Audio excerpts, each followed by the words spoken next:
Olá, seja muito bem-vindo, muito bem-vinda ao Educação, o programa que a gente fala de educação em tom maior. Eu sou a Laila Mello, sou uma mulher cisgênero, parda, de cabelos escuros, um pouco ondulados e no ombro.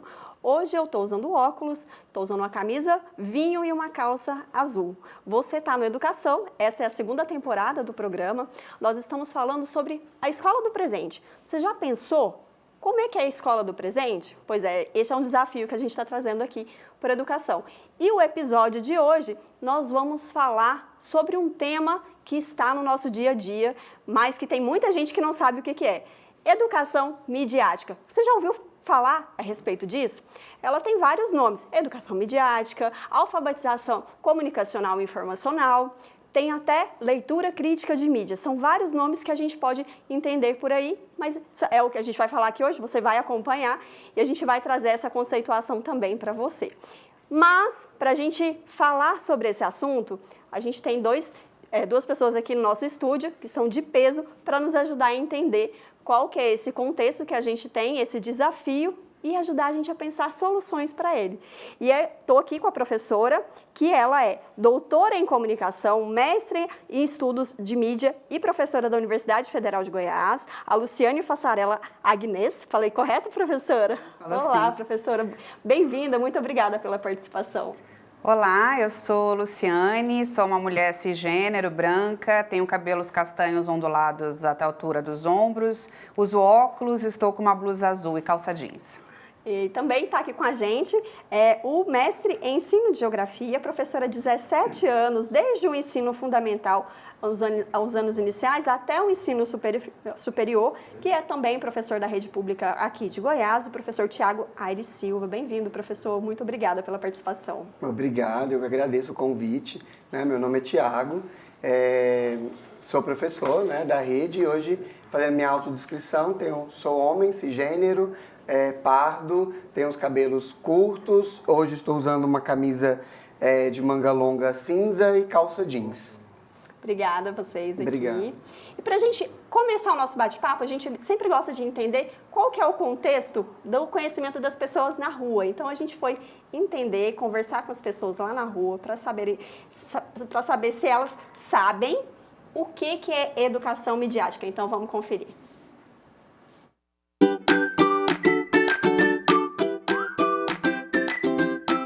A educação midiática muda a relação dos estudantes com a disseminação de informações e com a produção de conteúdos. É por isso que nossa equipe veio às ruas para saber se a população sabe o que é educação midiática. Você já ouviu falar sobre educação midiática? Não, midiática não sei. Não conhece? Não conheço. Não. Nunca ouviu falar? Não. Nem imagina o que significa? Não. Você já ouviu falar sobre educação midiática? Não. Não conhece? Não. Nunca ouviu falar? Mediática? Não. Quais são os tipos de mídia que você mais consome? É na internet, na televisão? Internet. Televisão eu vejo muito pouco. Mas são os jornais online, né? Que a televisão eu olho muito a parte de jornalismo, as notícias do dia e tudo. E cursos online que eu faço, alguns, ainda, depois de aposentado. Como as informações chegam até você? Eu uso Instagram, WhatsApp e rádio. Que eu gosto de escutar ali, arrumando a casa, escutando a rádio. Educação midiática para você, ela é necessária nas escolas? Vai sim, tudo quanto é tipo de informação que vem para engrandecer o conhecimento dos alunos, principalmente dos mais novos, é válido. Acredito que sim, porque eu tenho uma filha de 11 anos e ela tem acesso à internet, né? Então, pelo fato dela ter acesso, então, quanto mais orientação, melhor. Acredito que seja bom. Esse tipo de informação, esse tipo de educação é importante nas escolas hoje em dia? Com certeza. Por quê? Porque a internet está deixando a juventude um pouco doente, né? E muito dependente, né? Do consumo sem controle das redes sociais, né? E tem tornado... As crianças têm seguido um padrão não muito comum, né? Tanto de educação quanto de interação social. Né? Eu acredito que seja interessante.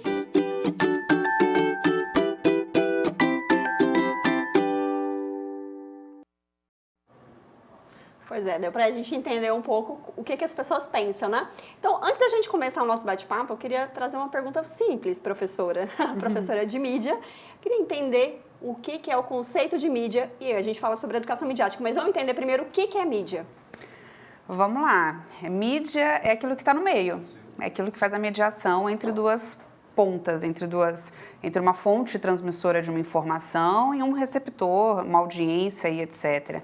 Por muito tempo a gente se acostumou com uma mídia que era chamada de massa, né? Então, que eram os jornais, as revistas, a televisão, o rádio, que era uma fonte centralizada que transmitia uma grande quantidade de conteúdo para uma grande quantidade de pessoas. Hoje a gente tem a internet atuando nessa mediação desse conteúdo, mas como fonte de quem transmite essa informação, a gente tem uma dispersão. A gente não tem mais uma centralização em algumas emissoras de televisão, em alguns donos de jornais. A gente tem qualquer um de nós, podemos aqui ser um transmissor, um produtor, alguém que compartilha um tipo de conteúdo. Então a gente tem hoje um fluxo de informação que vem de vários lugares para várias pessoas. Isso é muito bom, porque também isso é democrático, isso traz liberdade, né, menos controle, mas também isso é caótico e desperta uma série de outros problemas que a gente está tendo que aprender a lidar.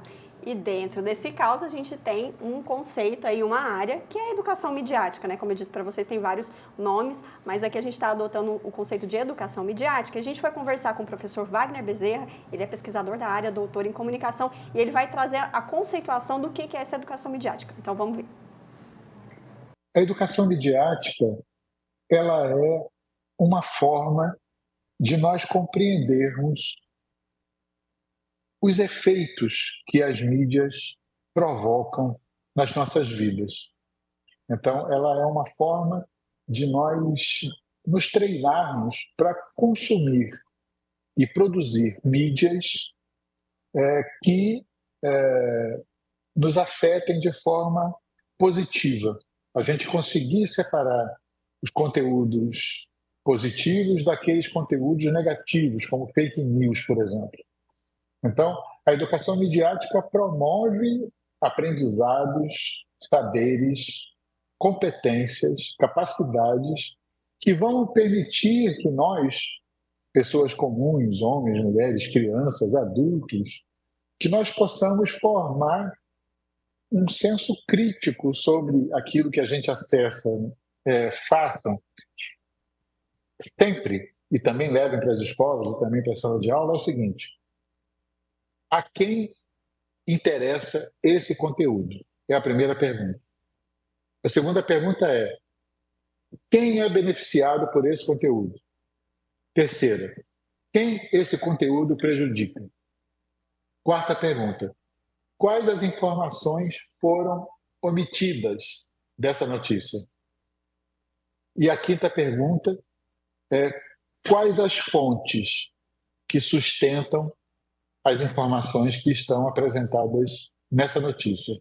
Então, se a gente executar esse sumário dessas 5 perguntas, a gente efetivamente vai ser capaz de formar um juízo de valor sobre o conteúdo que nós consumimos, sobre as notícias que acessamos, e isso vai nos tornar um usuário de redes sociais ou um consumidor midiático crítico e mais consciente do que somos hoje. A gente trouxe aí a conceituação, né, do que é educação midiática pelo professor Wagner Bezerra, mas, professor Tiago, 17 anos de escola, né? Tem um peso aí essa informação. Como é que a gente pode pensar em educação midiática dentro do ambiente educacional? Será que essas perguntas que o professor Wagner nos trouxe, aí, esse guia de perguntas, ele está dentro da sala de aula, dentro da escola?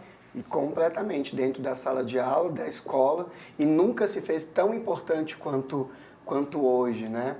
E eu penso que é um desafio, ainda é um gargalo que a gente enfrenta como docente, no chão de escola, porque a gente passou por uma transição muito grande. Antes nós éramos, eu fui um sujeito formado numa educação onde os recursos midiáticos eram bastante limitados, era o livro, era uma enciclopédia. Quando eu assumi a sala de aula, os recursos midiáticos já eram uma outra realidade. O uso do celular, a internet, né, há 2 décadas atrás já era uma realidade, já estava entrando na sala de aula, o uso da TV, mas ainda o recurso midiático era um instrumento, era uma metodologia.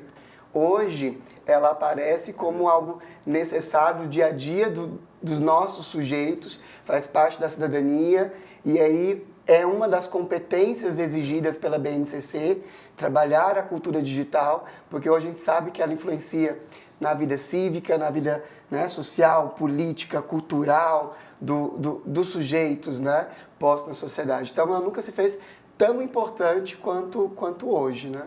E aí é o desafio, né? Como é que o professor e a professora vão trazer isso para a sala de aula? Como é que eles vão ensinar mesmo, até os alunos a consumirem e também, como a professora disse, a produzirem, né? Hoje o celular está aí e os próprios alunos produzem seus conteúdos, né? E aí, como é que eles estão utilizando isso em sala de aula? Se sabem ou não o que é educação midiática. Então, vamos entender se eles sabem ou não o que é educação midiática? Vamos aí. Hoje viemos falar sobre um tema fundamental dentro da área da educação, a educação midiática. Estamos vivendo em uma era onde as mídias digitais permeiam todas as áreas de nossas vidas. Com isso, se faz muito importante que os alunos desenvolvam habilidades para navegar de forma crítica e responsável. Por isso, viemos aqui na escola para saber dos professores como eles abordam esse assunto em sala de aula.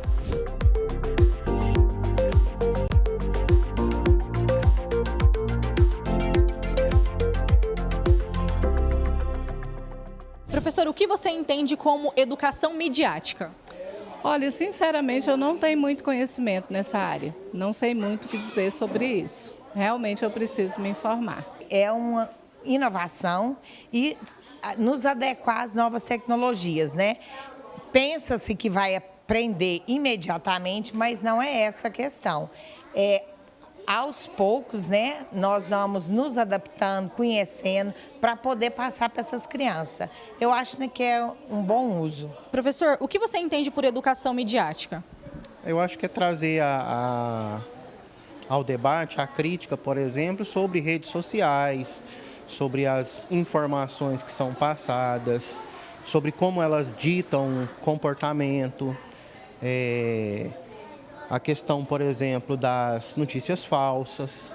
Então, um trabalho mais nesse sentido. É a educação que diária, né? Porque a criança ela está em contato com a mídia diariamente. São os recursos novos que estão aparecendo, a tecnologia que está sendo inserida na nossa vivência diariamente. É uma educação contínua. Educação diária. Entre os seus alunos, você percebe a necessidade desse tipo de educação, se você ensina algo parecido em sala de aula, e se também teve alguma formação nesse sentido, de ensinar educação midiática dentro de sala de aula?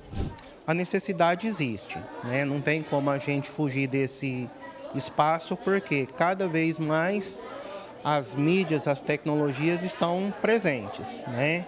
A própria televisão mudou o jeito de produzir os programas, para poder, às vezes, concorrer com internet. Então, assim, existe uma necessidade para haver uma criticidade, para haver uma leitura do que é exposto para essa criança que daqui a pouco vai estar sendo um adulto, interagindo aí na sociedade. Em certos assuntos que é muito complicado a gente abordar, porque aí necessita também da família, né? Mas a única dificuldade é o mediar esses assuntos. Mas, no mais, é muito tranquilo, porque eles, como eu disse, eles trazem muita coisa de casa, né? E criança, ela é muito receptiva, ela aceita muito o que o professor fala. A figura do professor ainda é muito respeitada. Então, assim, a dificuldade mesmo são alguns assuntos a serem abordados.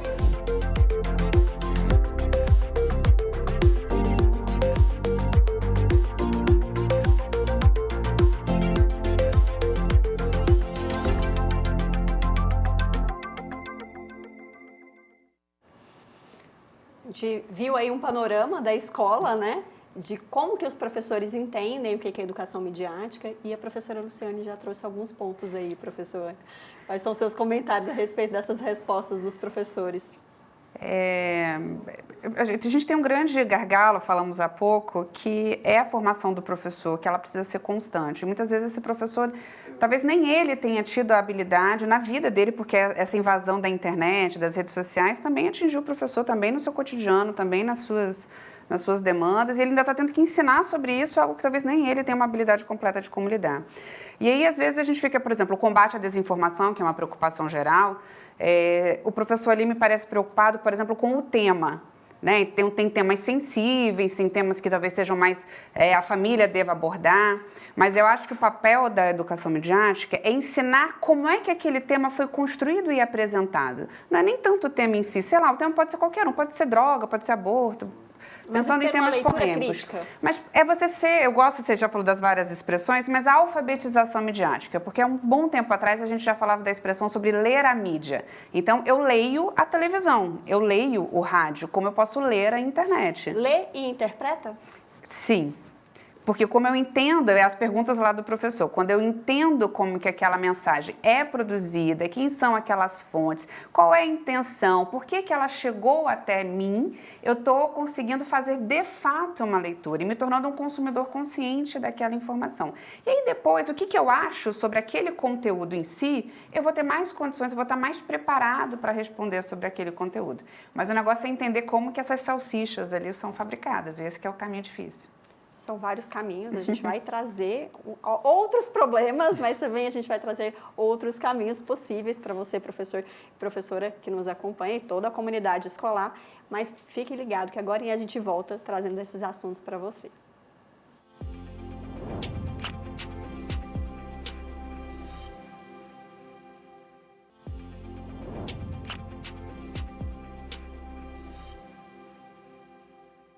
Olá, de volta aqui na Educação. Nessa temporada que a gente está falando sobre a escola do presente. E o tema de hoje é educação midiática. A gente, no primeiro bloco, falou o que é educação midiática e agora a gente continua trazendo alguns cenários e trazendo também soluções para você, professor, professora e toda a comunidade escolar. Eu estou recebendo aqui no estúdio a doutora em comunicação e também mestra em estudos de mídia e professora da UFG, a professora Luciane Fassarella Agnes.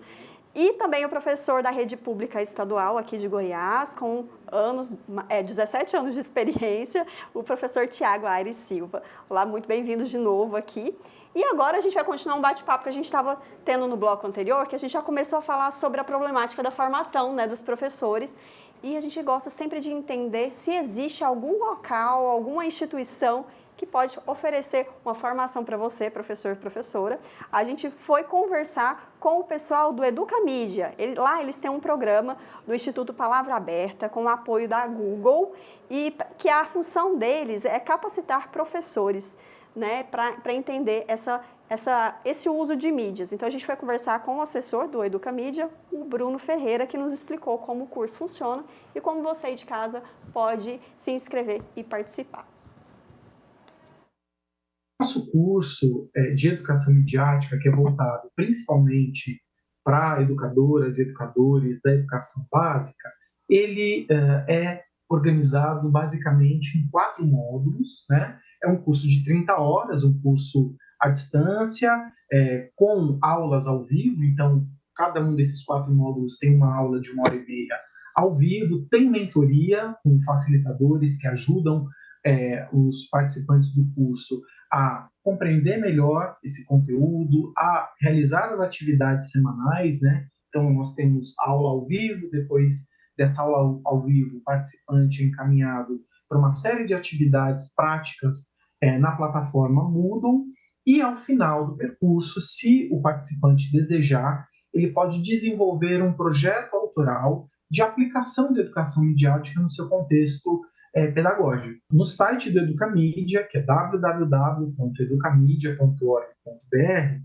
os professores encontram primeiro o nosso acervo de materiais totalmente gratuitos para que os professores possam começar a entender como que eles podem implementar a educação midiática. Então, lá eles encontram e-books, propostas de atividade diversas, né, e bastante flexíveis para diferentes contextos. Os nossos cursos de formação, as nossas ofertas formativas podem ser acompanhadas, a gente sempre divulga, pelas nossas redes sociais, que é @educamídia. Então, sempre que a gente está abrindo inscrições para novas turmas, a gente sempre divulga nas nossas redes sociais. Então, é bem interessante que os docentes interessados em aprender educação midiática, o que é e como implementar, possam acompanhar as nossas redes sociais. A gente está vendo aí possíveis caminhos, né, professor Tiago, professora Luciane? Professor Tiago, 17 anos de carreira aí na sala de aula, da educação básica também. Quais dicas o senhor dá em relação a essa possível formação? A gente sabe que para falar de educação midiática tem que ter uma atualização, né, uma formação continuada desses professores. E é isso, né, que o professor ele acabou sugerindo, né, buscar esses cursos, essa formação midiática, né, de educação midiática nas universidades, né, nos cursos online. Hoje, por exemplo, a Seduc, né, a rede do qual eu trabalho, ela oferece dentro da escola virtual um curso de educação midiática. Então, nós somos incentivados a fazer uma formação continuada.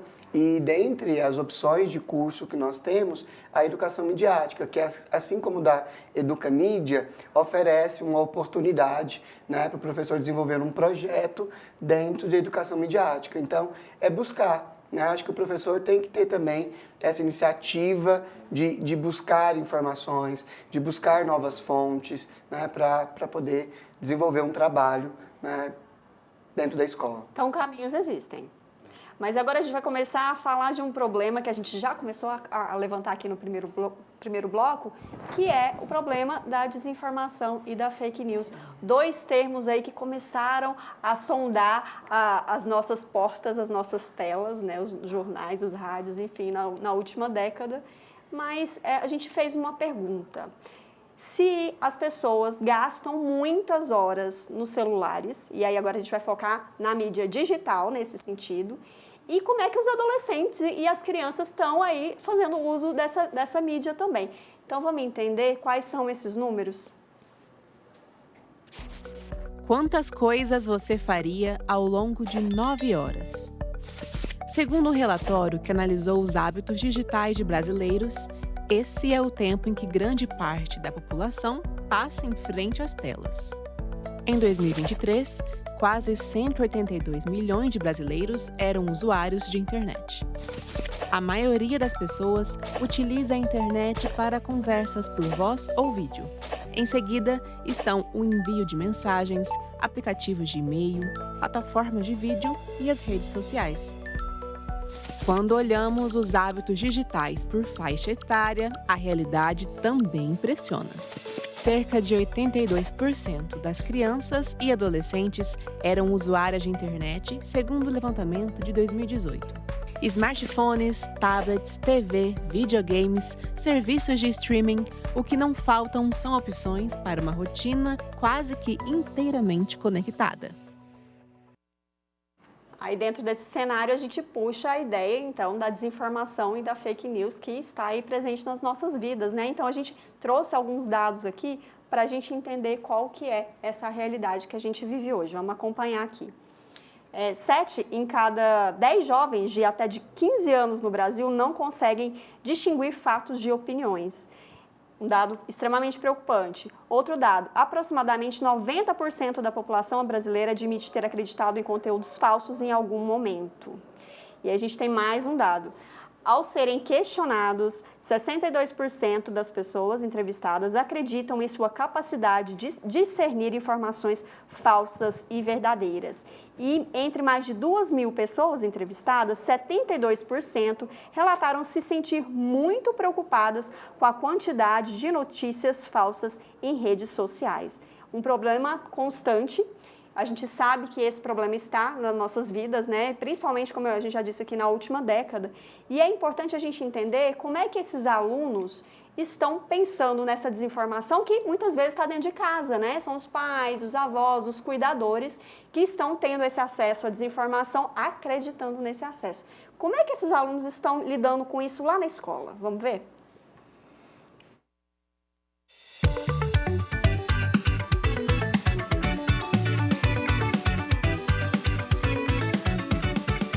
Várias pessoas na minha família, tipo, pessoas mais velhas como minha mãe, minha tia, minha avó, costumam compartilhar notícias que ela vê na internet e aí provavelmente alguma pessoa que ela conhece, logo ela acha que é verdade e compartilha. E aí eu costumo ir lá e desmentir, falar, isso não é verdade, porque já aconteceu, já passou, ou aquela pessoa não fez aquilo, e sabe? Como elas reagem? elas costumam falar que foi numa fonte confiável ou que viu no Instagram, então você está na internet, logo é real. Só que pessoas que, tipo, não têm muito acesso à internet, né, que, tipo, não costumam mexer todo dia, não costumam saber a diferença de uma coisa fake news ou algo realmente que é verdade ou não sabem conferir a fonte. Então a gente precisa ir lá e falar. Então a reação dela sempre é ao contrário, né? Sempre falar, não, é óbvio que é verdade. Respeito que eu sou mais velho. Pra minha avó, ela tava mexendo no telefone e aí no Facebook ela viu uma notícia da Choquei falando que tinha um cachorro gigante na rua atropelando carro, um monte de coisa. Aí eu falei pra ela, vó, isso aí é mentira. Aí ela falou que isso aí era coisa da Bíblia, que o Apocalipse estava voltando e tal. Aí eu desmenti pra ela, né? Falei, mas minha avó acredita em tudo que ela vê. Meu pai sempre ele checa, sempre pesquisa muito se é verdade ou não, mas minha avó... Eu já tive que desmentir sobre umas coisas que a minha família estava acreditando, tipo em ganhar dinheiro fácil, é o que mais acontece, né? Ele, tipo, tava pedindo o cartão do meu pai, o traz o verso e o CPF dele para poder acessar. Aí meu pai tava passando, aí eu cheguei lá e falei, não, pai, não confia nisso aí não, pode ser golpe. Aí ele falou, será mesmo? Aí eu tenho certeza, já que tá pedindo seu cartão, não é bom confiar, você não sabe de onde veio. Aí ele falou, melhor mesmo não. Se passou na TV, ele acredita. Ou que passe em uma rede de canal ou em um site confiável.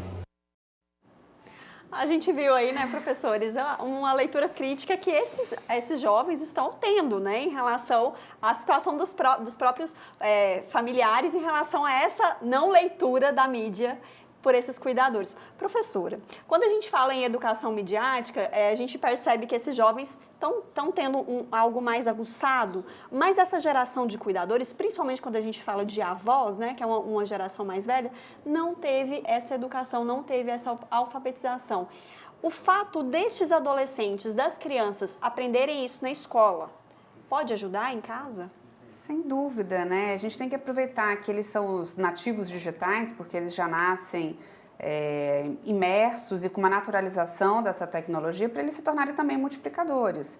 Então essa é a esperança de um presente mais próximo, mas principalmente do futuro, porque quando eles se tornarem adultos, deles serem cidadãos também no aspecto realmente do exercício cívico, político, de compromisso ambiental, também mais articulados e mais conscientes, mais capazes de lidar. E acabam levando isso para suas casas, né? Isso desde quando, né, toda a campanha de conscientização de como usar o cinto de segurança, de parar no sinal vermelho, a gente sabe o quanto a criança é importante na hora de educar também o pai em casa ou a mãe em casa, né? E eu acho que no uso das tecnologias eles também fazem um pouco desse papel. Só que aí a escola acaba cumprindo essa condição, já que a família muitas vezes não tem como fazer. Isso é uma geração que não teve isso, né? Sem dúvida. A gente foi uma geração eu como mãe, sou uma geração de transição, mas os meus pais, então, eles foram empurrados para a tecnologia já, né, com uma idade avançada. É muito mais difícil. E aí é importante a gente pensar em leitura crítica dessa mídia, né? Entender o que aquela mídia está falando e as dicas que o professor Wagner trouxe lá no nosso primeiro bloco. E a gente tem, apesar de todo esse cenário que a gente trouxe aqui, bons exemplos de funcionamento de projetos dentro da escola. A gente foi conhecer um projeto de um professor de ciências e biologia lá do interior de São Paulo, que ele organizou dentro da sala de aula uma agência de checagem. Vamos conhecer o caso do professor Estevão Zilizoli. Bom, meu nome é Estevão Zilioli, eu sou professor de Ciências e Biologia, atuo na coordenação de tecnologia de um colégio no interior de São Paulo e também na coordenação e como docente num centro universitário para o ensino superior.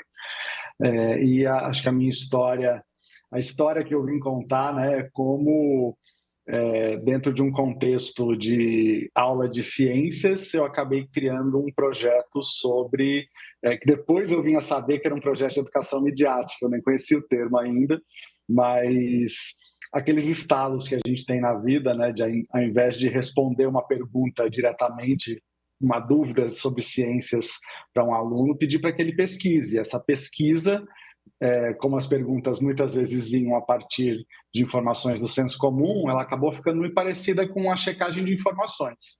E aí surgiram os Hoaxbusters, né, que é um projeto em que adolescentes do ensino médio acabam se tornando uma agência de checagem sobre ciências. Então começou a partir dos meus conhecimentos de ciência, eu conseguia validar ou não uma fonte. E eu percebi que essa validação continuava sendo a autoridade do professor, não estava dando autonomia de checagem para o estudante. E aí fui fazer um curso na agência Lupa, que foi a primeira agência de checagem que chegou no Brasil, e entendi um pouco a metodologia de checagem da Lupa, que normalmente é uma checagem, naquela época, voltada para a política, e depois acabou se expandindo.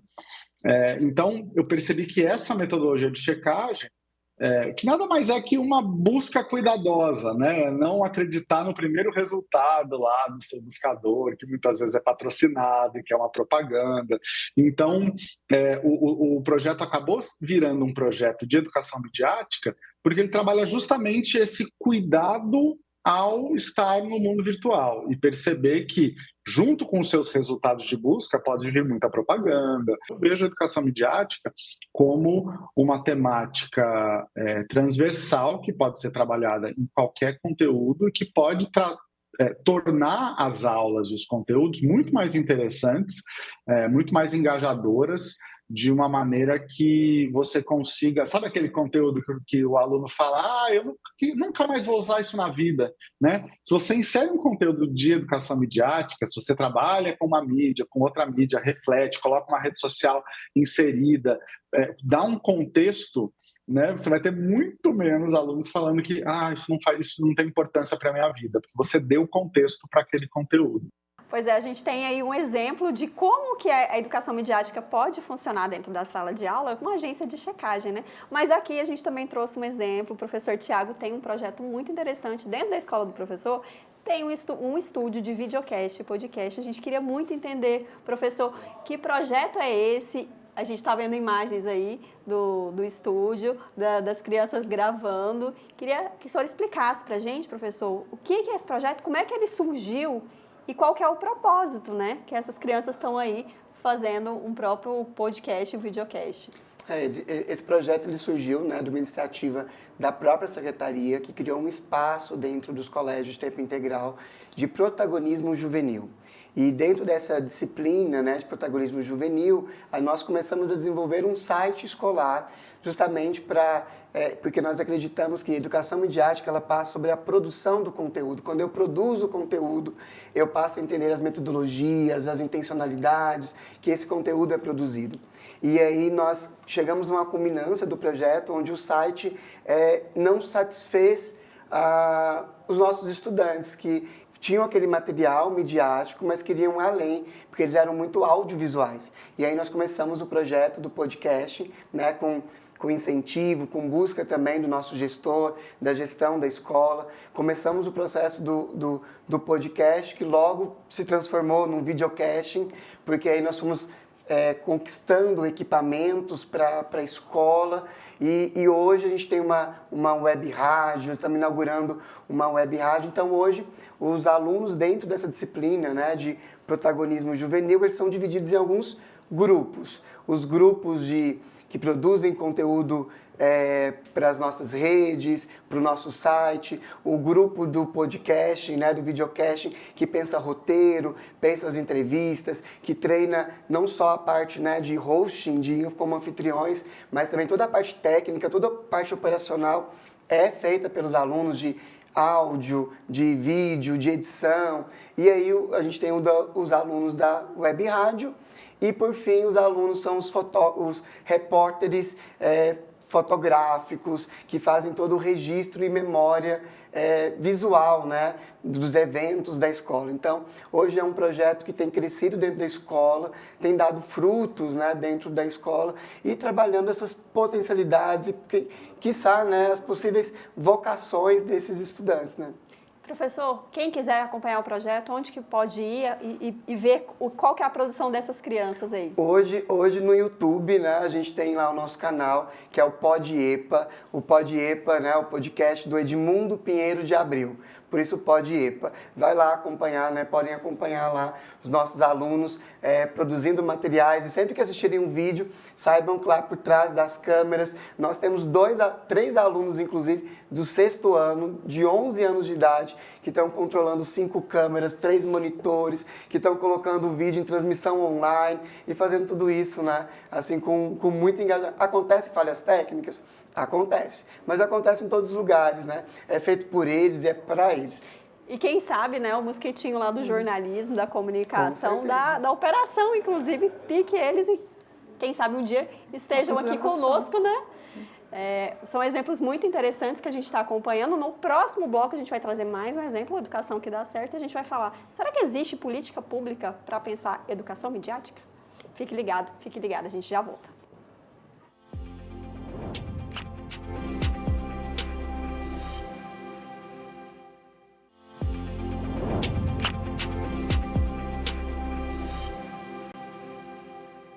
Olá, de volta aqui no Educação. E hoje a gente está falando sobre educação midiática. Você sabe o que é educação midiática? Pois é, esse é o tema do nosso programa. A gente já conceituou isso, já trouxe alguns problemas, já falamos de questões de professores, formação de professores, já trouxemos alguns exemplos interessantes e agora a gente vai levantar um questionamento. Será que existe política pública que volta o pensamento para a educação midiática? A gente foi conversar com a Secretaria de Comunicação do Governo Federal, que nos explica que existe sim uma estratégia voltada para isso. Vamos acompanhar. É a primeira vez que a gente tem uma área do governo federal pensando em políticas públicas para a educação midiática. Isso foi criado agora no início de 2023, no governo Lula. E aí, nesse sentido, a gente abriu uma consulta pública para escutar as pessoas no início do ano passado. Foram mais de 400 contribuições nessa consulta, que ajudaram a orientar os eixos principais dessa estratégia que a gente queria desenvolver em relação a políticas públicas para a educação midiática. E aí, dentre esses eixos, vale destacar que o que as pessoas elencaram como prioridade que a gente incorporou na estratégia foi, em primeiro ponto, que é a formação de educadores em educação midiática. Então, formar os professores, né, para que eles tenham conhecimento para passar isso adiante. Então, como isso foi elencado lá e também entrou como uma prioridade nossa, a gente inseriu isso no plano plurianual do governo federal como uma meta. A gente tem a meta aí de formar 300 mil educadores em educação midiática até 2027, junto com o Ministério da Educação. Além disso, na estratégia, a gente tem outros eixos de prioridades de ações. Então, além de formação de professores, trabalhar e desenvolver um guia sobre o uso de telas por crianças e adolescentes, para orientar os pais, os educadores também. Pensar também em políticas públicas específicas para a educação básica e também para a educação não formal. Então, como que a gente trabalha a educação midiática também para públicos vulneráveis, para os idosos, por exemplo, e para pessoas que estão fora da escola, né? Então, essas também foram áreas de destaque que estão previstas dentro da estratégia. E, por último, acho que vale destacar também, a gente começou a desenhar uma proposta de como pensar o uso de inteligência artificial a partir da perspectiva da educação. A estratégia ela veio como um primeiro passo para que a gente consiga desenhar e consolidar essas políticas. E o nosso objetivo, através dela, é promover habilidades, né, que as pessoas consigam desenvolver as suas habilidades para fazer uma leitura crítica da mídia nesse meio digital. A gente entendeu mais ou menos o que é a estratégia, é um documento extenso, convido você a acompanhar, está disponível pela internet, né? É uma política pública, a proposta está aí, né, professora Luciane? Mas como que a gente pode pensar em efetividades e a importância da gente ter políticas públicas voltadas para essa área? A importância é porque continuidade e efetividade, como você estava dizendo, depende de políticas públicas. A gente não pode cair na ideia de que depende de iniciativas isoladas de professores. A gente começou falando de um gargalo, que é a formação de professores, e jogar para cima do professor essa responsabilidade de buscar a sua própria formação. Isso precisa constar não só num currículo de base, mas também em estratégias e manutenção, porque também é dever do Estado oferecer essa formação e cobrar a aplicação dessas políticas. A importância da implementação, na verdade, talvez os desafios, é transformar em política de Estado e que não sejam iniciativas isoladas desse ou daquele governo. E se você incorporar isso enquanto, de fato, uma política pública entendida como uma prioridade dentro da educação, a gente vai conseguir ver a educação midiática sendo transversal no currículo, nas diferentes disciplinas mesmo. Eu gostei dos exemplos trazidos aqui hoje, de São Paulo e também aqui do professor Tiago, porque por muito tempo a gente viu esse conteúdo trabalhado na disciplina de língua portuguesa, dentro ali dos gêneros discursivos, né, o informativo, o propagandístico e etc. Mas é muito bom você ver um professor de geografia, de ciências, de matemática, saber como é que ele pode trabalhar esse conteúdo dentro das suas atividades, né? Então a gente passou por uma pandemia, né? Um professor de biologia trabalhando checagem de fatos sobre esse conteúdo. O Tiago estava dando exemplo há pouco, falando sobre as enchentes no Rio Grande do Sul, que tem tudo a ver com geografia. E quanta desinformação que correu nas redes sociais sobre isso. Mas eu preciso de fato entender que educação midiática é uma prioridade, incorporar isso e transformar ela de forma transversal dentro de um currículo. E não colocar como se fosse uma única disciplina empacotada. Então, é um documento importante, é uma iniciativa importante a criação dessa secretaria, mas é um caminho longo, passar da etapa da discussão, do debate das propostas até a efetivação. É um caminho longo, mas existem possibilidades, né? Temos que percorrê-la. Sim, sim. Não vamos ser apocalípticos, né, professora? Não. Ela usou um termo muito interessante aqui do Suassuna. Repete, professora, por favor. Eu sou uma realista esperançosa, como ele. Mas a gente tem bons exemplos aí de como que a educação midiática pode ser implementada e a gente vai trazer mais um. Está na hora do Educação que dá certo.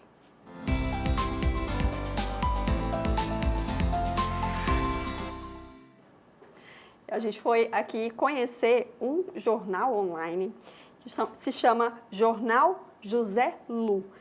É uma iniciativa muito interessante e que agora a gente vai acompanhar essa história. Vamos acompanhar. Oi, eu sou a professora Valéria Bueno de Castro Ramos, sou professora aqui no CEPI José Luciano e esse ano nós propusemos fazer uma eletiva de jornal. Nosso jornal chama Jornal José Lu.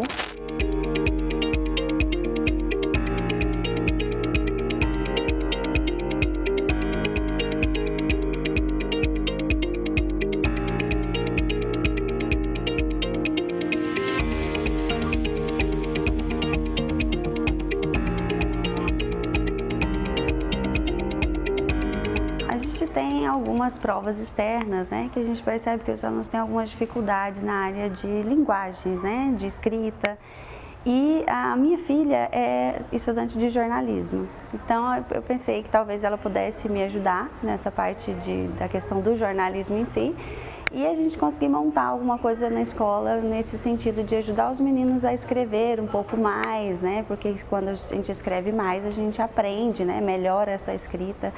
Então foi para tentar ver se os meninos aprendiam e tinham mais gosto pela escrita. Eu estou participando do projeto Jornal José Lu e a minha função nesse projeto é a parte do desenho, entre outros. É muito inspirador, a gente começa a ter mais responsabilidade com algumas coisas, principalmente melhora na escrita e melhora algumas coisas na escola também. A gente faz entrevistas, às vezes quando tem alguma coisa na escola de importante.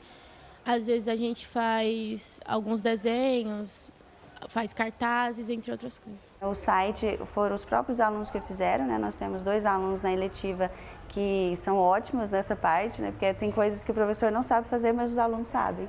Então, os meninos mesmo é que fizeram o site e aí eles mandam as reportagens, eu edito e aí a gente sobe para o site. Eu sou Moisés Meirelles e eu faço parte da eletiva do Jornal José Lu. Minha função no jornal é ser o diagramador do site, junto com o meu parceiro John George.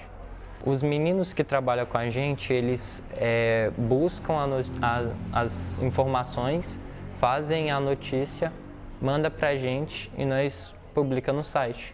Foi um pouco difícil para nós aprender como é que funcionava a parte de como a estrutura da notícia tem que ficar, Foi bem chatinho de se aprender, porque primeiro vem o título, depois a linha fina, depois o nome da pessoa que está escrevendo e também tem o tamanho da fonte, essas coisas. E tem que ser respeitado, porque tem que ficar harmônico para a pessoa ler e se interessar. Terça-feira, então, a gente tem 2 aulas e aí é nesse dia que a gente faz as oficinas, onde eu passo para eles histórico do jornal, A gente falou sobre como faz os editoriais, como que a gente faz charges, fotografia. Então, nós fazemos as oficinas de informação na terça-feira, que é o dia da eletiva.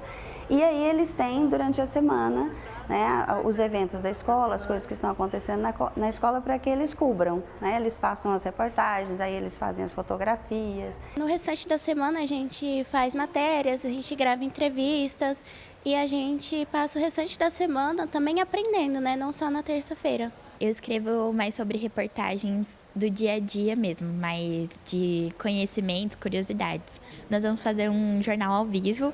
Vamos ter várias reportagens de vídeo, reportagens faladas mesmo, previsão do tempo. Vai ser bem legal e a gente está se preparando muito para isso.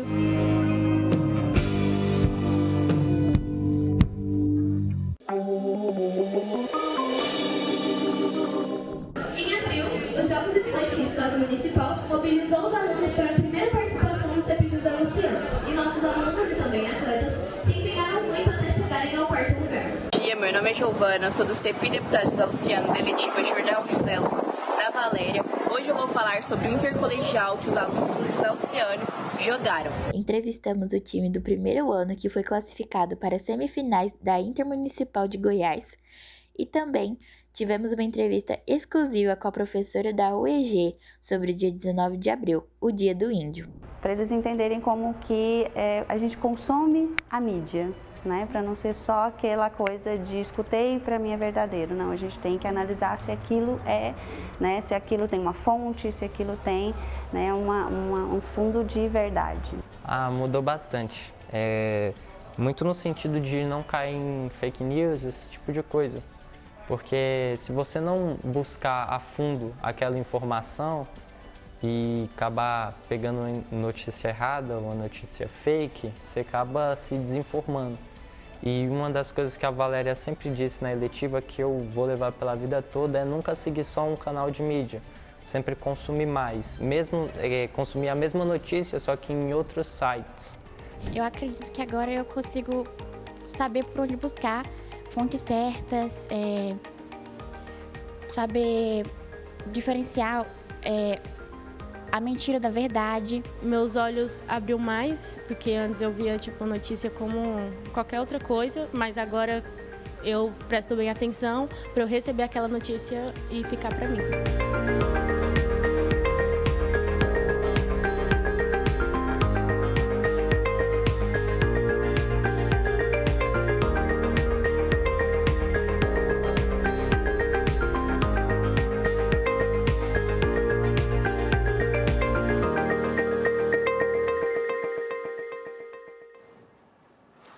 Você acompanhou aí um bom exemplo de como a educação midiática pode ocorrer na prática, né? Existem caminhos e você de casa, se sabe de alguma história assim, de educação que dá certo, mande aqui pra gente, nossas redes, @sistemasagres_. A gente estava conversando aqui nos bastidores, quando a gente estava vendo o VT, e o professor Tiago nos disse que conhece essa iniciativa, né, professor? Vamos falar sobre quanto é importante a gente pensar em iniciativas assim na rede pública. É extremamente importante, né, que iniciativas assim sejam incentivadas e apoiadas pela própria rede, né, mas de forma individual, pelos professores, pelos gestores dessa escola. Acompanhem o CEPI, né, José Luciano, fica próximo do meu CEPI, Edmundo Pinheiro de Abreu, e é muito interessante a gente ver que projetos assim acontecem e podem irem ganhando outros espaços da escola, né? Estava dizendo aqui, eles começaram com um jornal, e aí eles foram evoluindo, estão com um site, e ali, foi o que aconteceu conosco, evoluem para um podcast, para um videocasting, e aí esse projeto vai evoluindo, conquistando outras vocações, outros sujeitos, então é extremamente importante. Bons exemplos, né? Bons exemplos. Quero agradecer a participação de vocês, professora Luciane, e queria que a senhora desse uma última dica para quem nos assiste aí de casa, professora que está nesse caminho aí pensando, ou que não está pensando ainda, mas que poderia pensar em educação midiática. Minha dica para quem estiver na internet, se é que possível alguém que não esteja, duvide. Eu acho que isso a gente pode carregar para tudo. E a gente usa essa ferramenta a seu favor. Pesquise, questione, e a gente tem caminhos para isso, né? onde encontrar. E a gente precisa preparar esse jovem. Antes a gente falava muito em proteger o cidadão da propaganda, do entretenimento, e agora a gente precisa preparar, porque ele está no mundo, ele vai compartilhar, ele vai produzir, ele vai divulgar. Então, tornar esse cidadão cada vez mais preparado, e a gente tem ferramentas. Mas como adultos, né, responsáveis por esse futuro que estamos ajudando eles a trilhar, a gente precisa estar consciente e ajudá-los a trilhar esse caminho. Obrigada, professora. Professor Tiago, muito obrigada pela presença. E como a última contribuição, o que o senhor deixaria de recado para o professor e para a professora que nos acompanha? Que não deixe, né, de ser esperançoso, né, com esse futuro, que lute contra a desinformação. É um processo a longo prazo, né, então, e que não trabalhe sozinho, né? Hoje a educação midiática não está a cargo dos professores de linguagem, mas pode estar sob a responsabilidade de qualquer um e precisa ser feito por muitas mãos, né? Por muitos professores. Hoje eu não trabalho sozinho. Então, não trabalhe sozinho, né? Não busque esse aperfeiçoamento sozinho, monte um grupo, não tenha medo dos desafios, a gente não nasce sabendo. Nesse processo eu tenho aprendido muito com os meus alunos. A professora disse, né, no VT, de que nós não podemos não saber fazer, o aluno sabe e a gente aprende também nesse processo. Então, o professor aprende também com o seu aluno. Então, se desafie e construa um projeto e faça, execute. Mais uma vez, muito obrigada mesmo pelas contribuições aqui. Obrigada. Espero vê-los aqui mais vezes. Obrigada. E vocês de casa, obrigada pela sua presença. A gente se encontra no próximo Educação. E aí, continuaremos falando sobre a escola do presente. Até mais.